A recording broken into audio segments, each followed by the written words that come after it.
Hi, this is Graphically Alex coming at you with all things fat related. If that's something that interests you, please subscribe. I'd love to have you. So, I have a couple of announcements on this one before I get started. I just want you guys to know I am going to be going back to a normal schedule in February. So, I'm not able to continue the dailies. I think it's getting harder.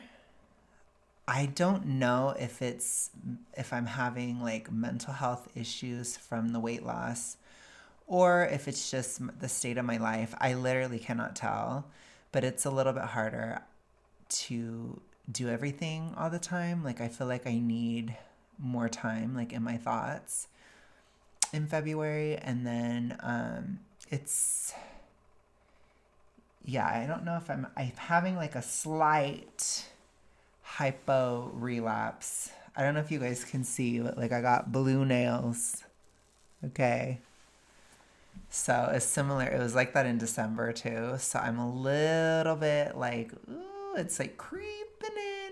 But I do think I'm losing weight. I'm going to weigh in tomorrow. So I might, that little mini plateau may be done. We shall see. I did weigh in actually a little bit less today. At 263. So I had plateaued at 264. So that's good. I'm going to see how it goes tomorrow. Tomorrow's my technical weigh-in day.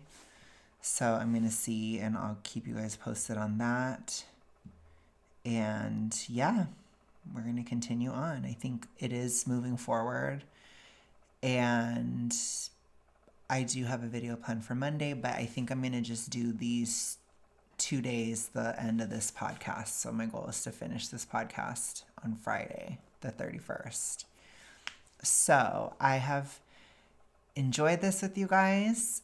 It is getting hard now, as it usually is hard this time of year, like I told you guys. And then I got to start working more and stuff, especially this weekend. So it's just for the best to kind of go back to normal. I am planning on doing, at the very least, some shorter videos for members on Fridays.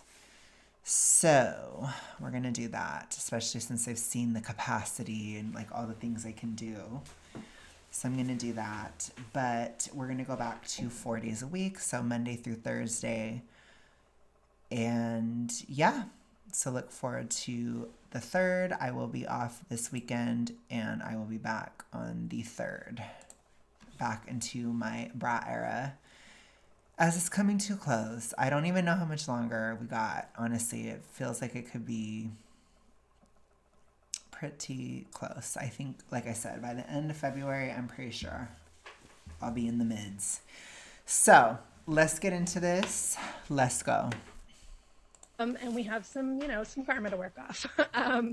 So I have a question from a reader that, in reading it again, I realize it's actually a little bit more about health privilege than thin privilege, but great. I think it's very, very related. So I would love to get your take on this. So she says, I may be a bit older than your typical demographic. I'm 55 years old, but one topic I haven't seen discussed when people talk about fat phobia, I'd like there to be more conversation about fat people who do have chronic health issues that medical professionals insist are brought on by how we eat or how we move, particularly diabetes, which is the dirty word of our culture right now. And so many people dealing with this health issue are given poorer care because of the fat phobia of their doctors. Having this disease is like an open invitation to be judged and demeaned. Absolutely. And then she says, the discourse stressing that it's possible and even likely to be perfectly healthy and be fat, while true, leaves out those of us who aren't, quote, perfect or, quote, healthy in this paradigm. So, and she says, this is more of a screed than a question, but I haven't seen much of that generally. It doesn't really end on a question, but I thought that was a really important thing to sort of bring out in the context of this conversation. A lot to unpack. So, Aubrey. There's so much to unpack. And this is a thing that I'm so deeply glad that this person wrote in about this, because this is a thing that I feel extremely passionately about, right? That like when we're trying to defend ourselves against anti-fat bias and anti-fat sort of attitudes and behaviors, the thing that is most tempting and easiest to do is to grab on to the closest other privilege that we have, right? And go, well, you don't have to be like, I might be fat, but I eat really healthy and I shop at the farmer's market. Or I might be fat, but I work out all the time and I have a gym membership. Yes. Or I might be fat, but I'm perfectly healthy and my blood work is probably better than yours, right?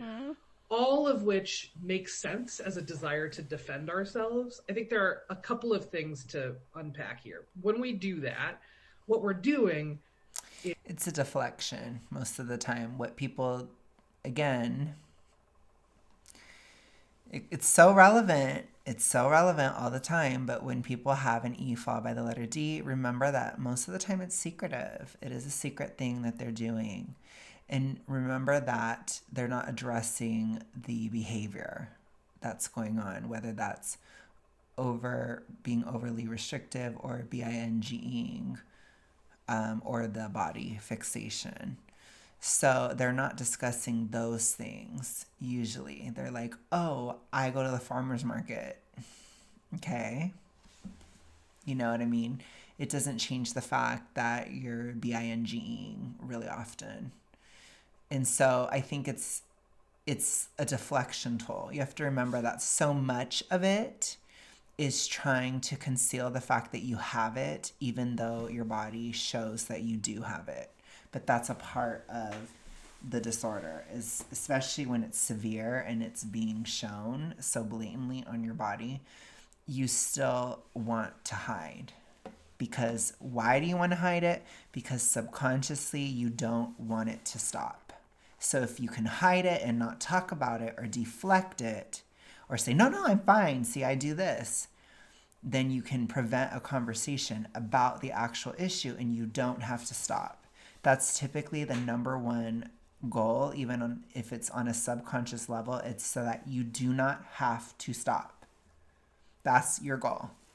So why are you hiding it? Because you don't want it to stop. That's why.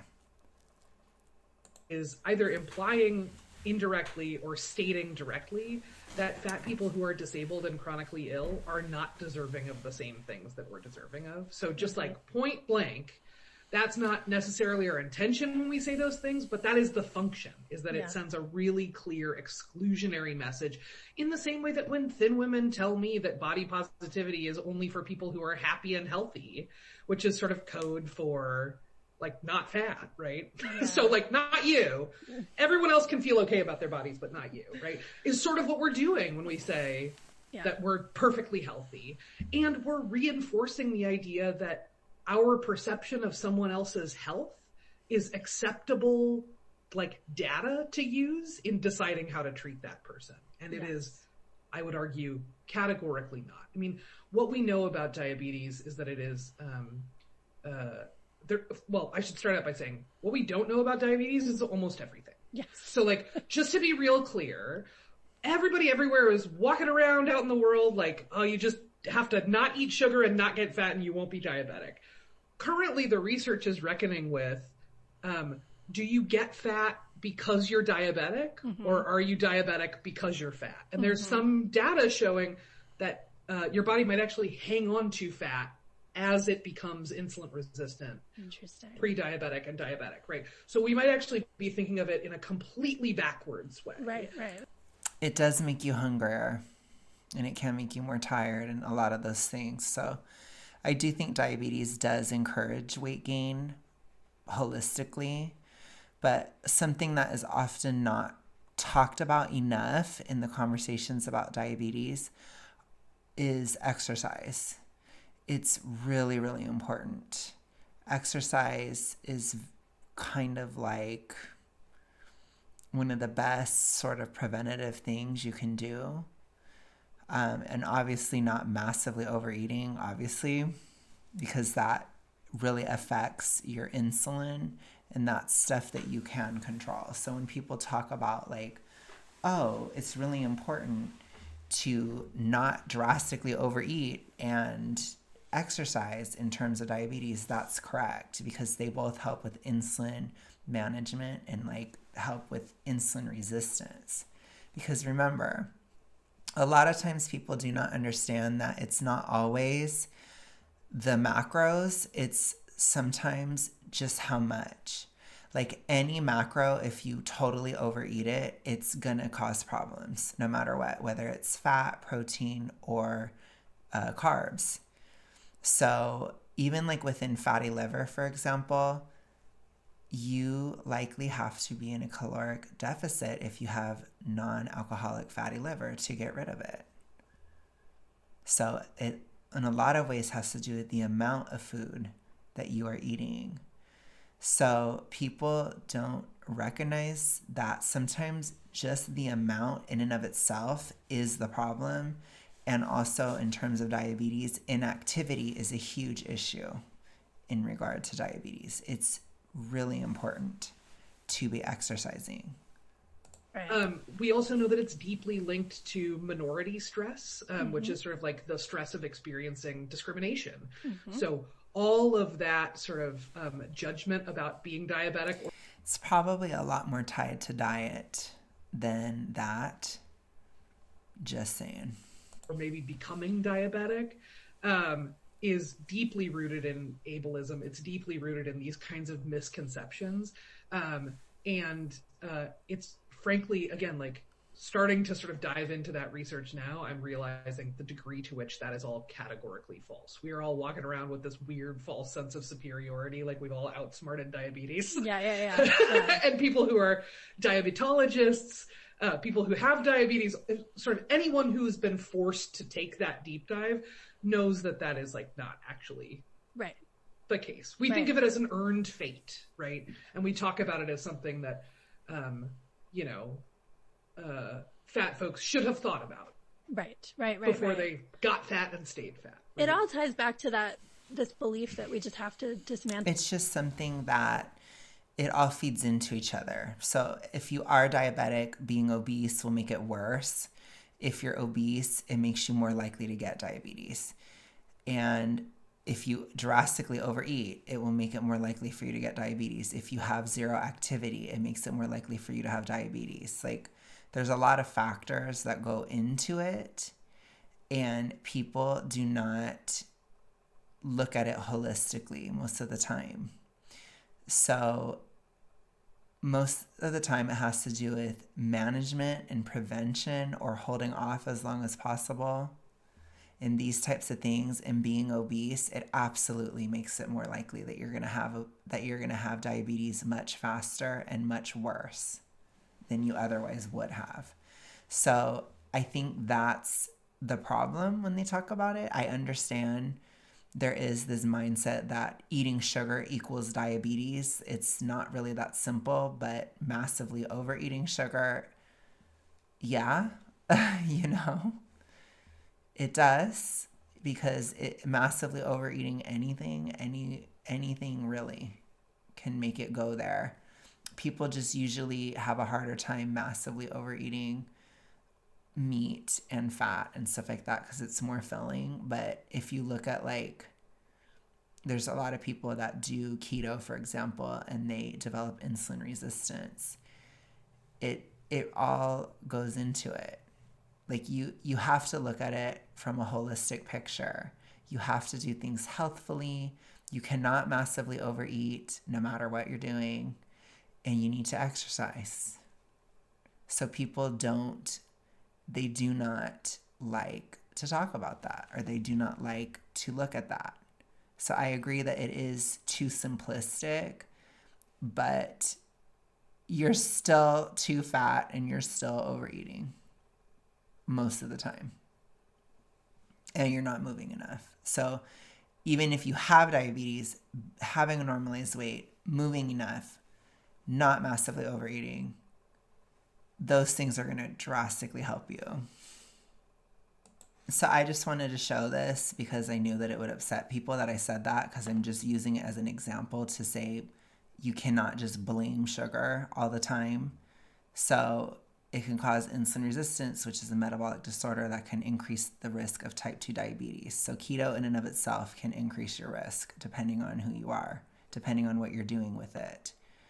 And I know for me, when I did keto, I had a lot worse insulin resistance when I would get off of it.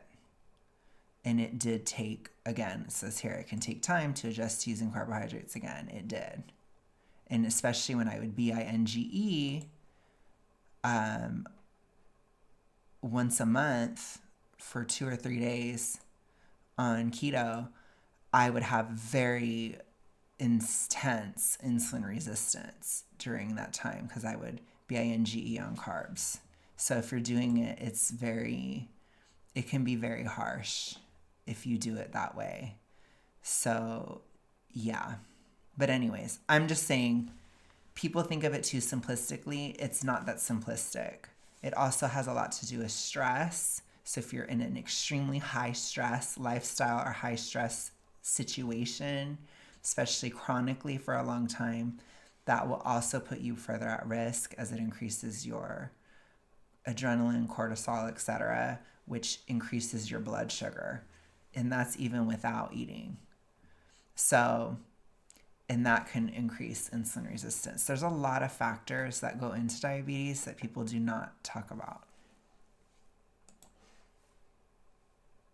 So that fat is a behavior, right? That this is all a choice, that it's all an option that you checked off on some list of like, yes, I will take fat and I will take diabetes and I will take all of the behaviors that people think lead to these things, and completely ignoring, how much most of this is not something anyone's controlling, or, picking or doing in any conscious way. And yeah, attaching moral virtue to things that have to do with your genetic and socioeconomic and other lotteries of life really just doesn't make sense.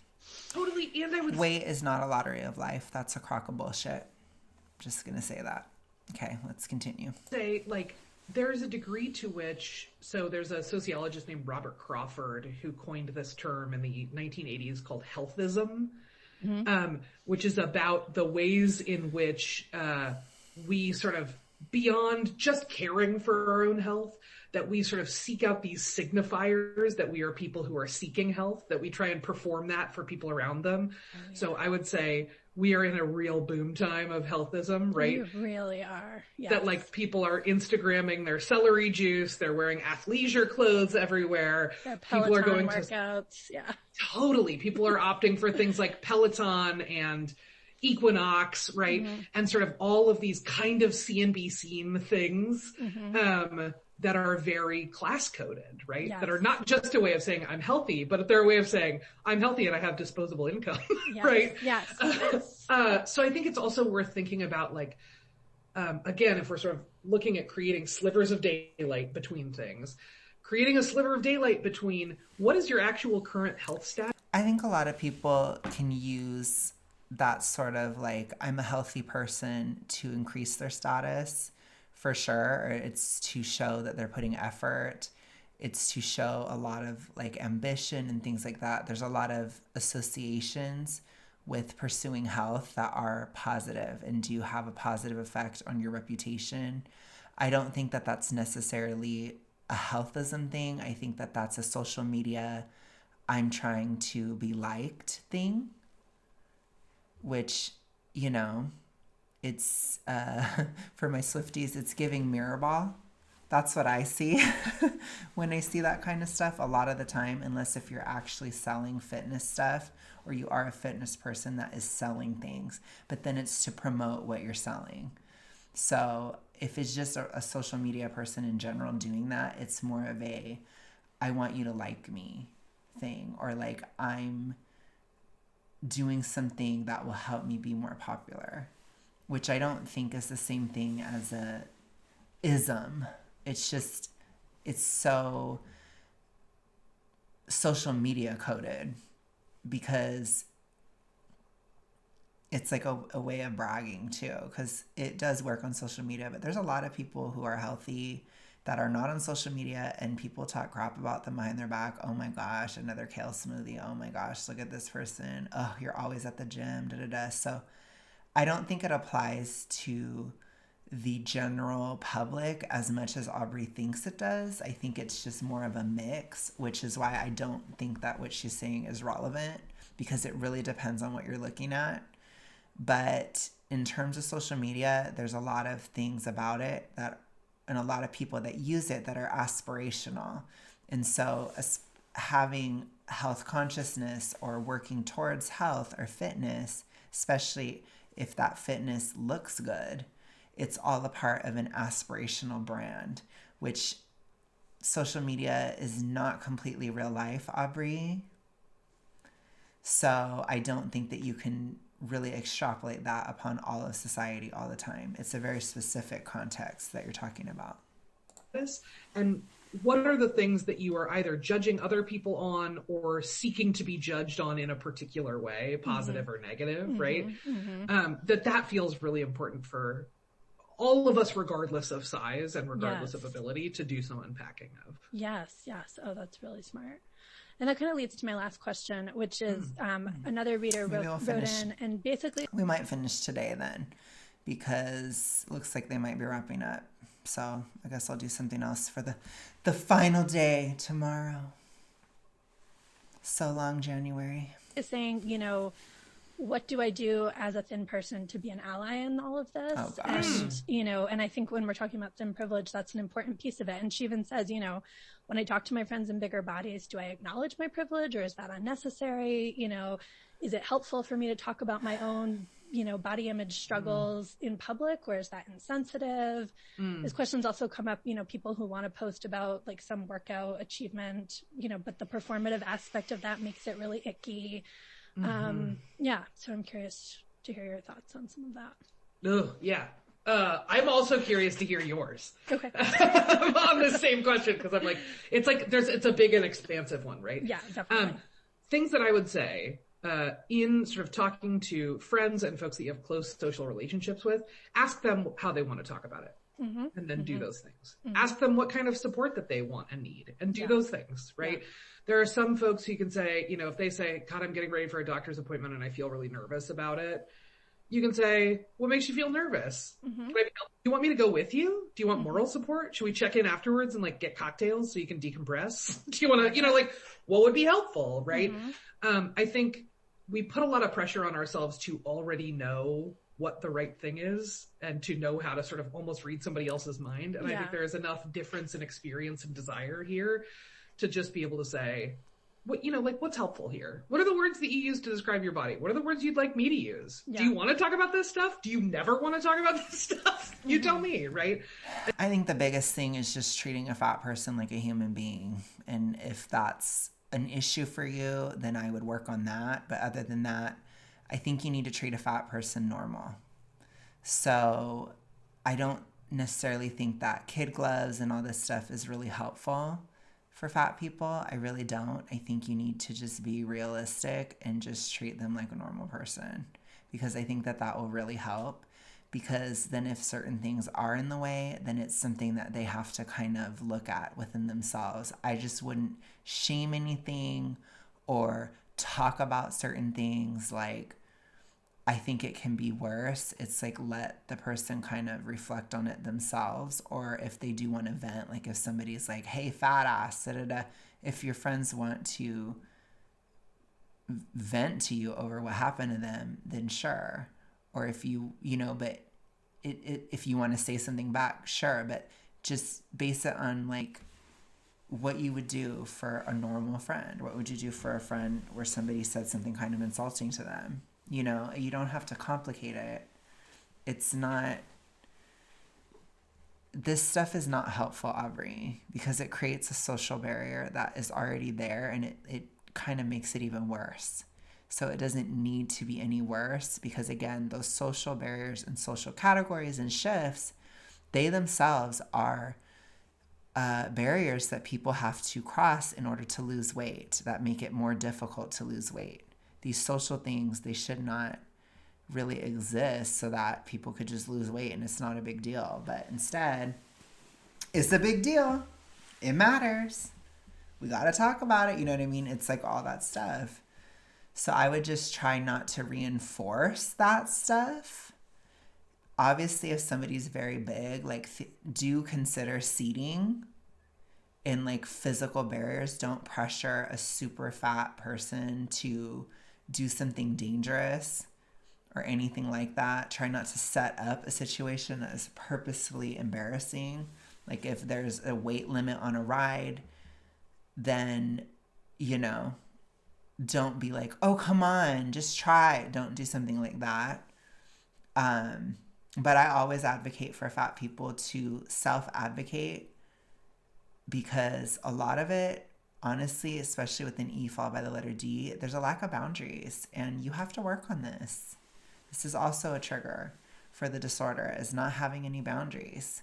So you need to work on advocating for yourself, and not in like a funky way or a rude way, but you need to just be like, can we sit somewhere else?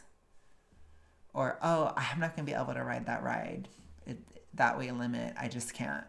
So these are like realistic ways of handling these types of situations and not making them traumatizing, but also just like, as a friend who isn't fat, I just wouldn't fan any flames on that type of thing.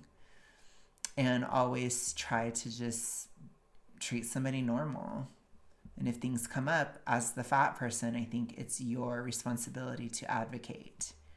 Because again, if you're going to be that big, then you need to own it, because you are that big. So you need to, not take certain risks and not be delusional about that type of stuff. It's important. So, because you're the one that's going to be in pain, or you're the one that's going to have problems, or you're the one that's going to have this, and you are the one that knows your condition more than other people. So you need to advocate for yourself too.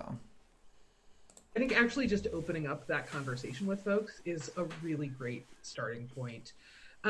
The other thing that I would say, as someone who just, I'm in my office right now, Virginia can see it, there is a guest bed behind me. Hello. We just replaced the bed frame, and I found one, I made weight capacity a priority for it. It's our guest bed. And found a really inexpensive bed frame that is rated for up to 1,000 pounds. So now I know whoever comes to see us, they can stay in our guest bed, and I can confidently say, yes, it's fine, we're good, right? So I also think thinking about stuff like that, that's like when you're in the market for chairs or for a bed or whatever, like being mindful of like, does this chair have arms? How close together are they? Could somebody fit into these?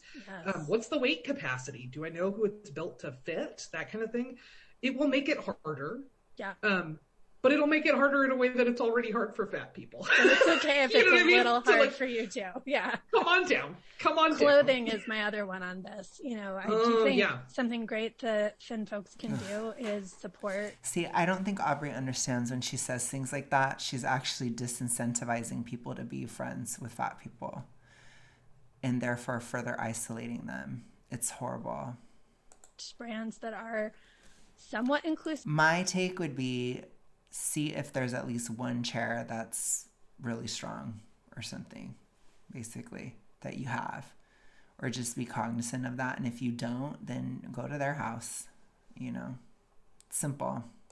I mean, it's like impossible to support brands that are fully inclusive because they don't exist. But, like to whatever extent that's possible. And, I had a really unpleasant interaction yesterday with someone, a small fat woman, who was asking for, where should I look for summer dresses? And I suggested some plus size brands, and she was really offended. And she was like, I mean, I'm not that big. I don't need that. And I was like, oh, I can't talk to you anymore. Yeah, that's right. I was just like putting up a boundary. We're done. Okay. Yeah. Try to put up a boundary in how much you're eating. That might help. No, you can shop. You can be at the smaller end of a clothing line just as much as you are otherwise at the upper end of a clothing line. Like, why is that somehow a problem for you? Right. I mean, I think this actually gets us right back to thin privilege, right? Which is, that is someone who in that moment was like, remember that within this disorder, boundaries are a problem.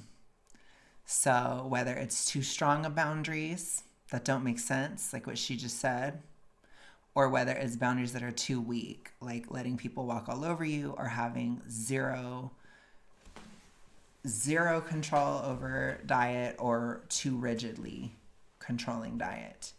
So those types of issues with boundaries when it comes to eating, they do transfer to other aspects of life. So be aware of that. Have healthy boundaries. Remember, when we're doing stuff with something as foundational as how we eat, it will affect other areas psychologically. So be careful. you are aligning me with fat people. Right. I know how people think about and treat fat people. I will be over here with thin people. Yes. Thank you. How Even dare though you? I'm barely fitting into the thin clothing that I'm gonna, and I'm complaining because I don't have good options. But I'm gonna be over here, you know, cramming into that size 14 or whatever, feeling like that's the right choice. So yeah, so I think looking for ways to support that. And then on the language stuff, like the talking about personal experiences, I do think there's an argument for people not. I just want to acknowledge that Virginia was shaming that person.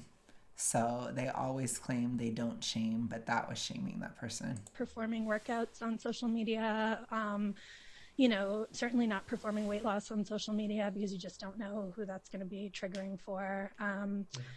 You know, and at least if you're talking about your struggles, maybe don't talk about it in the like, I feel fat way, right? Because that's just immediately saying, I don't want your body. I don't want this bigger, you know, and that. No, that's stupid.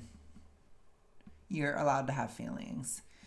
And again, it's up to somebody with the disorder to work on their triggers. That's really harmful to people.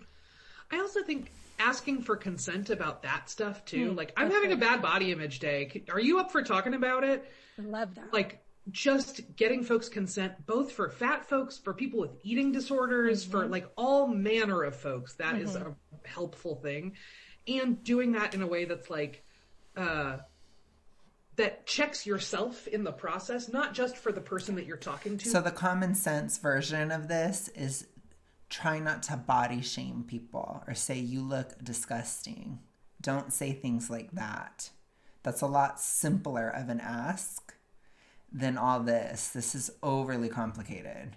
So just don't shame somebody's body. Don't attack somebody for their body because you don't know. I don't care if you don't like them. I don't care if they said something you disagreed with. Don't go there because you don't know if they have the disorder. And that's something I will say. It's uncalled for and unnecessary, and it can be very hurtful in a way that you may not even realize you're hurting somebody. That is true, but all this other stuff is BS. You should be able to have feelings about your own body or whatever. I mean, part of E followed by the letter D is thinking that that comparison aspect is just not real. It just isn't actually real. And you feel like it's so real, but it really isn't. So I think it's important to let that go and don't internalize it as somebody else is talking about their body. They're not thinking about yours when they're talking about theirs.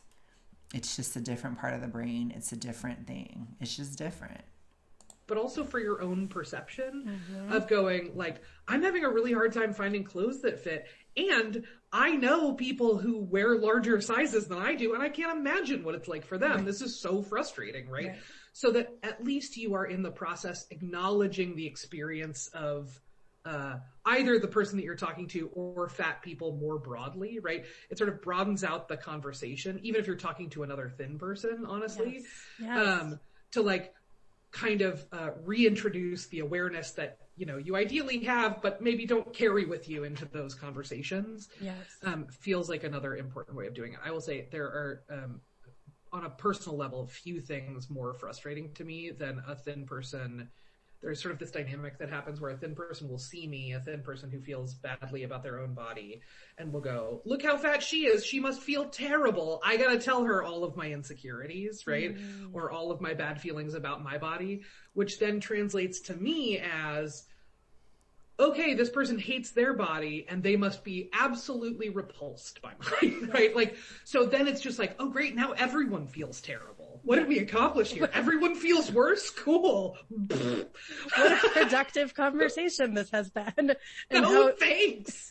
Totally. Not at all deepening to our friendship. Yes. No, I mean, the other thing that I would say on the sort of body image front, and I'll try and keep this short, which I'm not great at, is that there's actually quite a bit of research as well into negative body talk.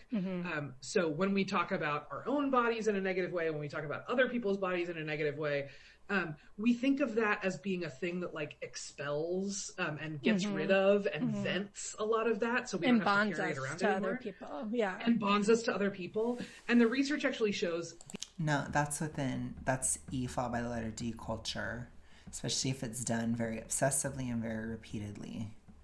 If it's just like you're having a bad day or something, that's something different, but it's not like it just depends. If somebody doesn't have that disorder, it's not going to affect them in the same way. It just isn't.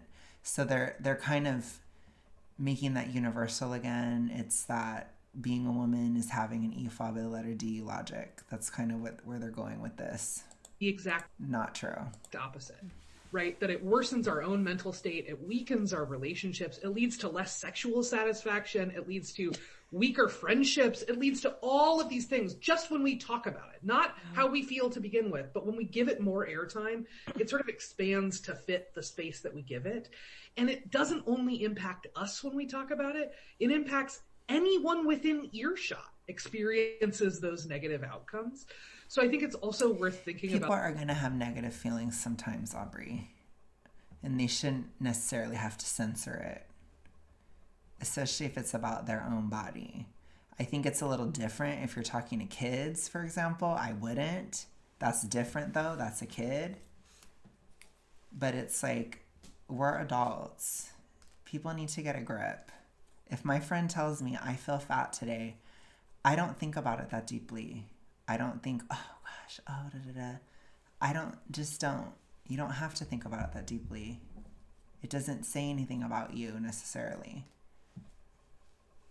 This is almost like a pollutant, right? Like, what's the pollutant that you're putting into the environment? Is it in a well-ventilated area? Does everybody know that it's being polluted, right? Like, how do you want to go about this? Yeah. So I also just think this is another one of those sort of like the diabetes stuff where we are pretty sure we know how this works, and the research shows us that it is, in fact, maybe the opposite. Right.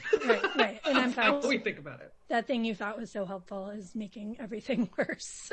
For you and for people that you care about, right? And I mean, to bring it back to parenting, that's why, the number one advice I give parents is like, please do not narrate your own body stuff to your kids. Like, passing that, you are directly passing that baggage on to them at that point. So absolutely. And I think it's important for parents to note, there's been a teeny tiny bit of research on this. You probably know it, frankly, better than I do at this point, that it is actually just as powerful a negative force for kids to hear their parents talk negatively about their own bodies as it is to hear their parents talk negatively about their bodies. Yes. Kids' bodies. Yeah. So I think it's also I don't think kids are as good at differentiating, so I would not advise that either. Worth noting, your kid is not distinguishing necessarily. What this research seems to indicate is that your kid isn't necessarily distinguishing between when you say that they are too fat versus when you say that you are too fat, or when you say that their thighs are hideous, or when you say that your thighs are hideous. Whatever the things are, right? Yeah. That those have the same impact. And that's like really tough to hear. It was really tough for me to learn because it feels so hard to be like, people are honestly struggling. Yeah. No, it's true. The impacts are still tough. But on the flip side, there is also a nice study that showed that when parents who were struggling stopped talking, the kids did better. Like, it is protective. Totally. So it's nice to know there's something you can do and that you can find a therapist or somebody else with whom you can have that conversation, and your child is not that person in your life. And that's totally, or a friend who consents, or whatever the framework needs to be, just like a consensual relationship that is about that thing. Totally take it there. It doesn't mean you have to never talk about it. It just means being more mindful about when and whether and with who. Okay. I can handle that. Yes, absolutely. Well, Aubrey, I could talk to you all day about this, but I know you have an appointment to get to, so we will wrap up. But thank you so much for doing this, and just let my listeners know where they can find more of you. Yeah. So you can listen to our podcast, Maintenance. Okay, so we are a wrap. Thank you guys so much for watching. I guess this one's done, so I'll do something else tomorrow for the grand finale of January. I cannot believe I'm making it to the end. It's kind of insane.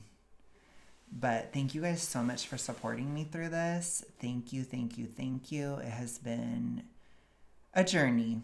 Definitely, especially this last week. I told you it's more so seasonally, I feel like, or like this time of the year, it's really tough. But I do think that it has helped me to stay on track. And I appreciate it. And I'm looking forward to February with you guys. I'm still going to be back tomorrow. I don't know why I'm like closing this out here, but I just want to say I'm looking forward to the rest of 2025. I don't know how this year's going to go. I mean, I don't want to have the winter color the whole year for me because winter is always difficult and it still has been difficult from even a mental side. So I don't know how it will be, but I will let you guys know. And February is usually tricky, but especially as we get to the end of February and into March and April, certainly it's much better. So I should really see more of the quality of this year of weight loss, especially by April. So I will see you guys tomorrow. Thank you so much for watching. We'll talk soon. Bye.